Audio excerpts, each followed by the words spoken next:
me, Jean. Michael, I'm just popped in to see Jim. Michael. Going on, and he's in the bedroom. He's a great fella, Michael. Big heart like his mother. When we first got word that Jim had to have a hip replacement, it was Michael that came to us and said about a swap. Before all this palaver with the housing started again. I swear I could have kissed him that day. And I thought it would be just a case of sign a couple of forms, hand over the keys. But the Housing Association said that they wouldn't fix it up for us. So, that was it.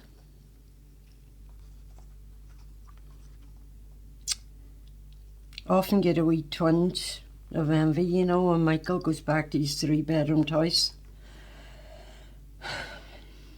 Well, there are days this morning a wee twinge. That's it. It's our wee house. Anam Cara, we called it. Soul friends. Because that's what me and Jim were, soul friends. Me, Jim, and our 3 growing up Waynes.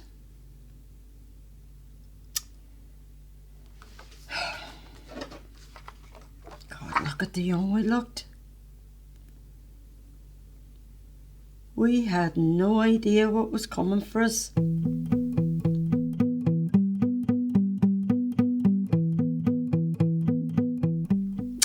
We were in an interest-only mortgage.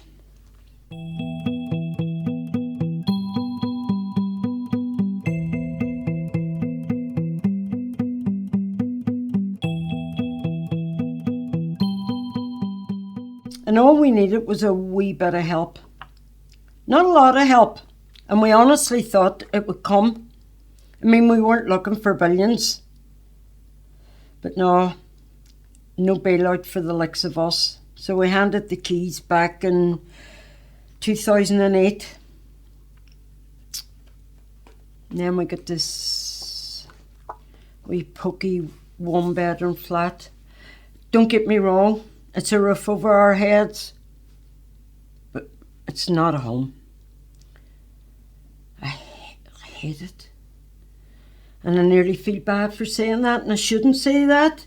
From somebody who's faced the threat of real homelessness. But it's just the clutter. Just getting around it feels like an Olympic sport with the walker, and there's mornings I wake up and I just want to cry.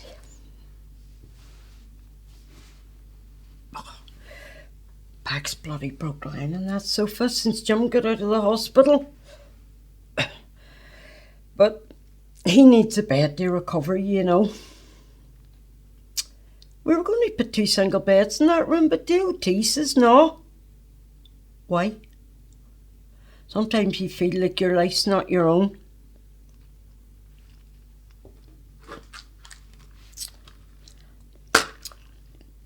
Just call me Escobar. These are for depression, for my anxiety, for my blood pressure, for my pain. We rattle when we walk around here. What's my dream? I used to dream about being a dancer. Drinking tea out of champagne flutes on the lawn. Daft stuff. But one of the tragedies of housing stress and homelessness that's not often talked about is it kind of kills the dreamer in you.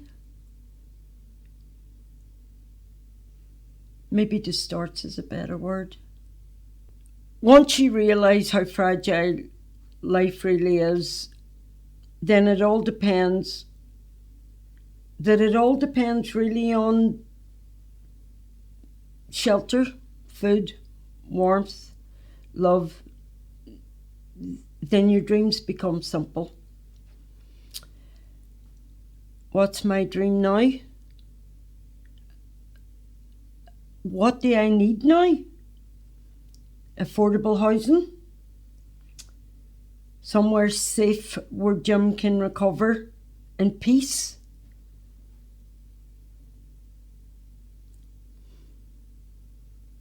And somewhere I can breathe again. That's it.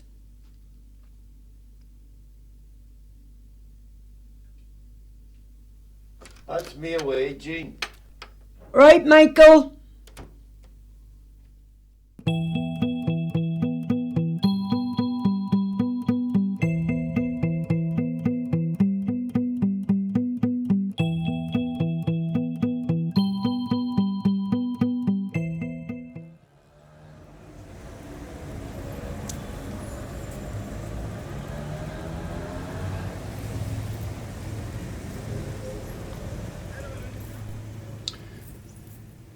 Dear Stephen, we are writing to inform you that the owner of my address, I'll not read that on camera, has now put the property up for sale.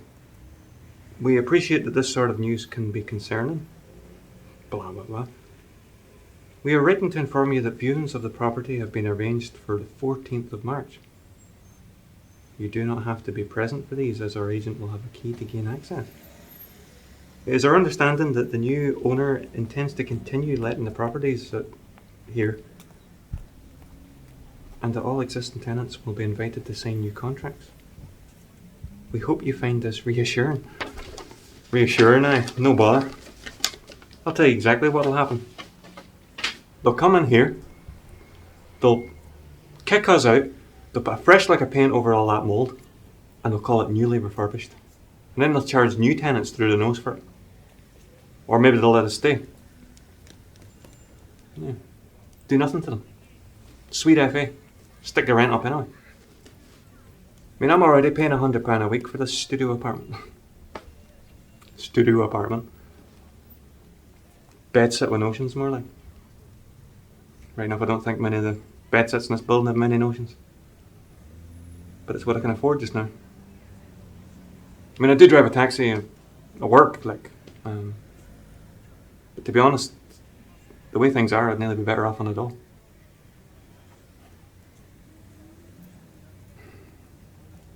You do not have to be present. I'll be present, alright. You're not just going to walk in here and take my life in your hands, stranger. In fact, they should let me do the tour. Come in. Hi! Welcome to the studio apartment in an up-and-coming area of the city, with promising prospects of future investment returns. My name's Stephen, and I am one of the 31,407 that's currently housing stressed to the gills here in Northern Ireland. The front of the property is protected by a state-of-the-art broken intercom system that allows every Tom, Dick and Harry the freedom to just breeze in as they please. Really captures those old-time community feels, you know?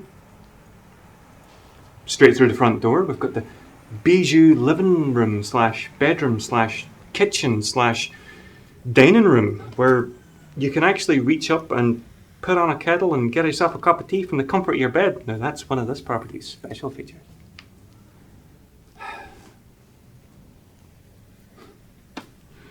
Is that an airing cupboard? Is it a wardrobe? No. That is the inclusive ensuite bathroom, which features absolutely no windows at all. No. None of that window cleaning head melt, am I right? Instead, we've included an entire wall of mould, which will need scrubbed 5 or 6 times a week, with the harshest chemicals preferably, at least until your lungs burn. But don't ask me if that's a damp issue. Ask instead, what can be done for these soaking wet walls? For that fungus colony in the corner? See not the dangers. See instead the living art.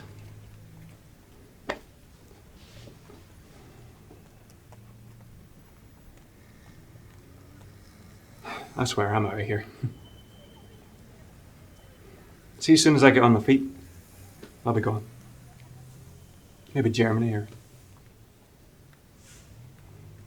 I mean, it's far better over there. I mean, I'm not saying it's utopia or anything, but You know, you've got strong tenants' rights, you've got far more affordable rent, long-term leases. Now that's what we want. That's what people want here.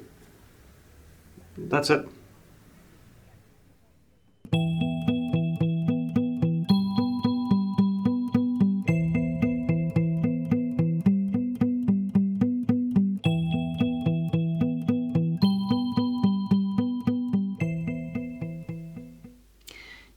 Do you know, even to this day, I absolutely cannot have the curtains open if it's dark outside. And that's with me having gone to therapy and taken up yoga and gotten the head as sorted as it's going to be. Do you know what? I think what we went through with that creep spying on our wee girl was more traumatic even than Pete losing his job with the ambulance service and us subsequently losing the house. Our daughter was 13, 14 at the time, and so even without the creep, that time was particularly rough on her.